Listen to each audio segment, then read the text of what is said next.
क्या वजह है कि एक बिजनेसमैन अमीर से अमीर होते जा रहा है और एक एम्प्लॉय गरीब से गरीब होते जा रहा है, और जो एम्प्लॉय जिनकी सैलरीज अच्छी हैं वो भी फाइनेंशियल स्ट्रगल का शिकार हैं। हो सकता है कि आप किसी गरीब फैमिली से बिलोंग करते हो, आपके स्कूल में ग्रेड्स अच्छे हों, आप स्पोर्ट्स में अच्छे हों, आप अदर एक्टिविटीज़ में अच्छे हों, और आगे चल के आपको एक अच्छी जॉब में मिल जाए, और फिर भी आप पूरी ज़िंदगी फाइनेंशियल स्ट्रगल में गुजार दें।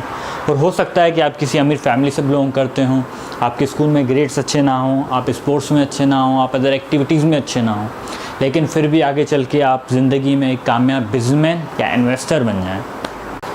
कई दफ़ा मैंने ये फ़ील किया है, और शायद आपने भी देखा हो, कि कई फैमिलीज़ बच्चों को प्रोग्राम भी इस तरह करती हैं कि आप ये नहीं कर सकते, you can't make it, you can't do it, life is hard, things are difficult, you can't afford it.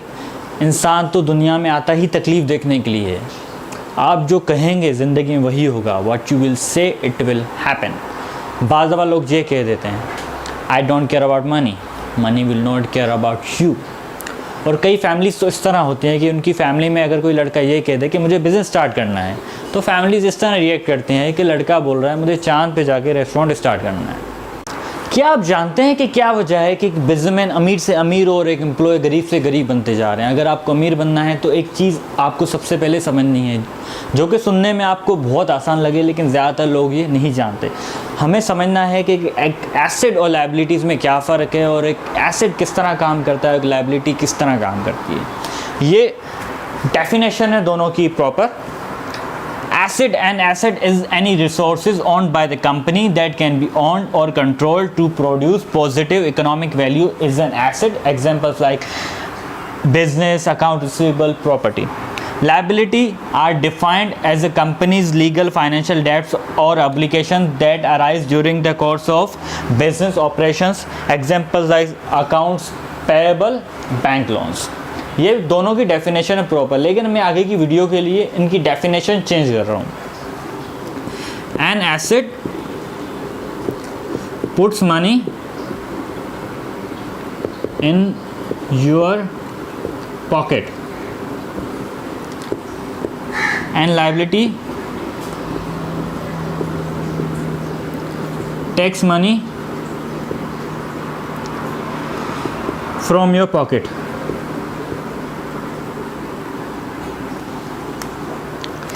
एक एसेट आपकी जेब में पैसा डालता है और एक लायबिलिटी आपकी जेब में से पैसा निकालती है। ये डेफिनेशन है, an asset puts money in your pocket, a liability takes money from your pocket. ये डेफिनेशन आप याद कर ले, क्योंकि आगे की मैं आपको वीडियो इसी डेफिनेशन के साथ समझाने वाला हूँ। अब मैं आपको बताने वाला हूँ कि एक एसेट और लायबिलिटी में क्या फ़र्क है, और कि एसेट और लायबिलिटी कितना बड़ा डिफरेंस क्रिएट कर सकती हैं। अब ध्यान दीजिएगा, यहाँ पे दो दोस्त हैं, एक का नाम है धोनी और एक का नाम है विराट। धोनी एक स्मॉल बिजनेसमैन है और विराट एक हाई पेड एम्प्लॉय है। अब होता क्या है कि यहाँ पे धोनी परचेस करते हैं एसेट, विराट परचेस करते हैं लायबिलिटी। धोनी अमीर बनना चाहते हैं और विराट अमीर दिखना चाहते हैं। विराट परचेस करते हैं लायबिलिटी, धोनी परचेस करते हैं एसेट। अब साल है सन 2000। यहाँ पे धोनी परचेस करते हैं फ्लैट 10 लाख रुपए का, और यहीं पे ही विराट परचेस करते हैं कार 10 लाख रुपए की। अमाउंट वही है, साल वही है, लेकिन एक डिसीजन का फ़र्क है। अब आता है साल 2005, 5 साल के बाद। अब धोनी का जो फ्लैट था वो है अब 15 लाख रुपए का, इसने वैल्यू ऐड की है 5 लाख रुपए की। और वहीं पे विराट की जो कार है वो है 6 लाख रुपए की। अमाउंट डिक्रीज़ हुआ है, कार खरीदी 10 लाख रुपए, 5 साल के बाद 6 लाख रुपए की हो रही है। और वहीं पे ही धोनी के घर ने इनकम जनरेट की है 2 लाख रुपए की फ्रॉम रेंट, और वहीं विराट की कार ने 2 लाख रुपए के एक्सपेंस दिए हैं एज ए कार मेंटेनेंस। आगे 10 साल के बाद साल है सन 2010। अब धोनी के फ्लैट की जो वैल्यू है वो है 25 लाख रुपए, और उसने इनकम जनरेट की है 7 लाख रुपए की। ऊपर के 2 लाख हम यहाँ पे ऐड करने हैं। वहीं विराट की जो कार थी उसकी वैल्यू है 5 लाख रुपए, और उस कार ने एक्सपेंस दिए हैं 4 लाख रुपए के। अब आता है साल 2019, 19 सालों के बाद, जो धोनी ने घर खरीदा था 10 लाख रुपए का, अब वो घर हो गया है 50 लाख रुपए का, और धोनी के घर ने 13 लाख रुपए इनकम दी है।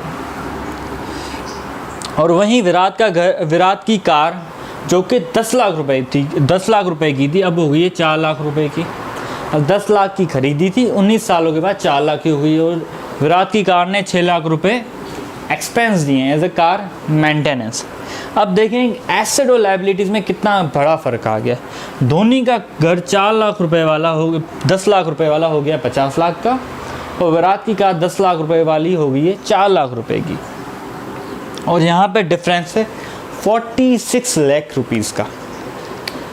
विराट की कार है 4 लाख की, और वहीं धोनी का जो घर था वो है 50 लाख रुपए का। इतना बड़ा डिफरेंस आ गया 19 सालों के दरमियान। ये फ़र्क है एसेट और लायबिलिटी का, जो कि आपको समझना पड़ेगा। धोनी का घर है 50 लाख रुपए का, और पर मंथ ये 15,000 रुपये इनकम भी जनरेट कर रहा है। तो ये बेसिक कॉन्सेप्ट आपको समझना पड़ेगा कि एसेट और लायबिलिटीज़ में क्या फ़र्क है। क्या आप जानते हैं कि क्यों एक एम्प्लॉय फाइनेंशियली स्टेबल नहीं हो पाता? मैं आपको बताने वाला हूँ क्यों एक एम्प्लॉय फाइनेंशियली स्टेबल नहीं हो पाता। ये सुनने में आपको बहुत आसान लगे, लेकिन ज़्यादातर लोग ये बात नहीं जानते। ज़रूरी ये नहीं है कि आप कितना अमाउंट महीने में कमाते हैं, ज़रूरी ये है कि उस अमाउंट को आप किस तरह यूटिलाइज़ कर सकते हैं। ठीक है, यहाँ पे इनकम स्टेटमेंट है और बैलेंस शीट है। Expense, income, expense, assets, liabilities. अगर आपको फाइनेंशियली स्टेबल होना है तो आपको यहाँ पे ट्रांजैक्शन करनी पड़ेगी एसेट्स में। जब तक आप एसेट्स में ट्रांजैक्शन नहीं कर सकते तब तक आप फाइनेंशियली स्टेबल नहीं हो सकते। यहाँ पे मिसाल लेते हैं पुअर की, गरीब की, ठीक है, जिसकी इनकम 10,000 रुपये, 10,000 इनकम है और 10,000 ही उसके एक्सपेंस है, और यहाँ पे कोई अमाउंट है नहीं कि वो एसेट में ट्रांजैक्शन कर सकते, इसलिए वो फाइनेंशियली स्टेबल नहीं हो सकता।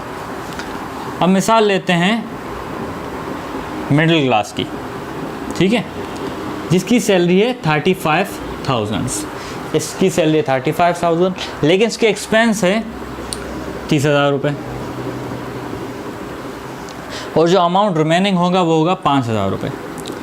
और 5,000 रुपये अनएक्सपेक्टेड एक्सपेंस हो जाते हैं। वो एक्सपेंस जो कि हम एक्सपेक्ट नहीं करते, लेकिन बाज़ दफ़ा के ऐसे एक्सपेंसेस हो जाते हैं जो कि रूटीन में नहीं होते।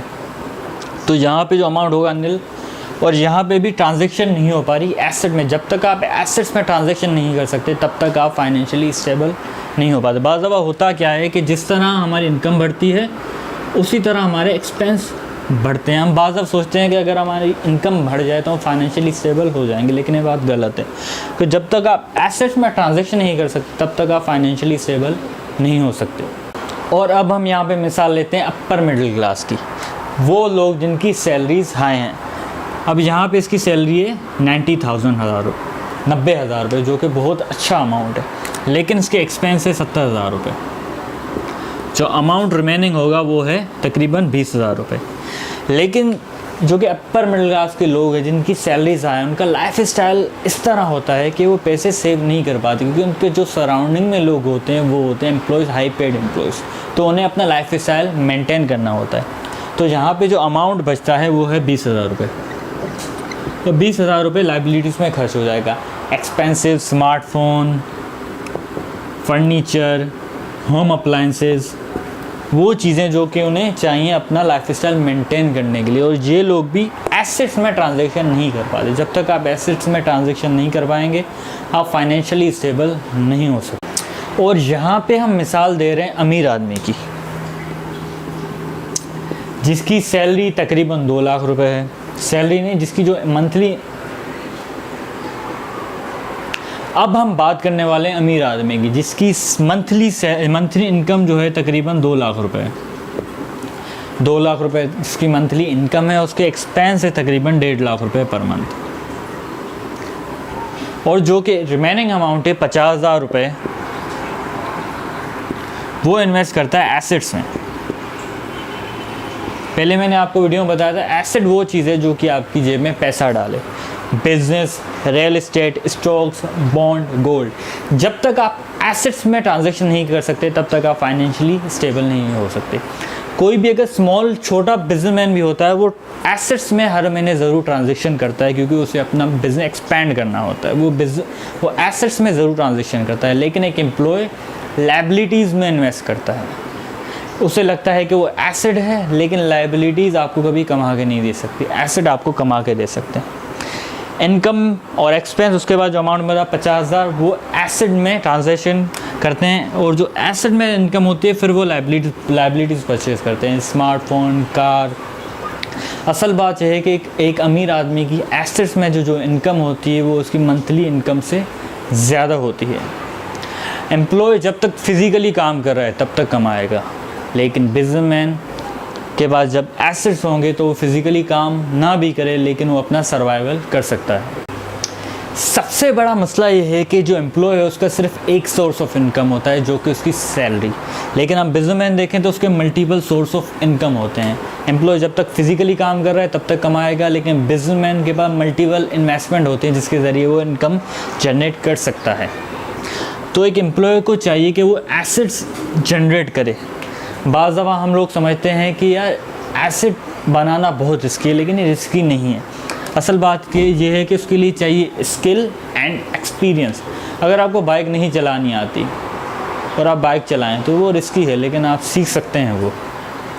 असल मसला ये है कि मैंने कई एम्प्लॉयज़ देखे हैं जो कि 10 साल से काम कर रहे हैं, लेकिन अगर वो जॉब छोड़ दें तो 1 महीने भी अपना घर नहीं चला पाते। मैं आपको एक स्टोरी बताने वाला हूँ, ठीक है। ये एक बोट है, ठीक है, जो कि समंदर के बीच में है, ठीक है। समंदर क्या है? समंदर बिजनेस है, ठीक है। और बोट क्या है? बोट है जॉब। और यहाँ पे है आइलैंड, ठीक है।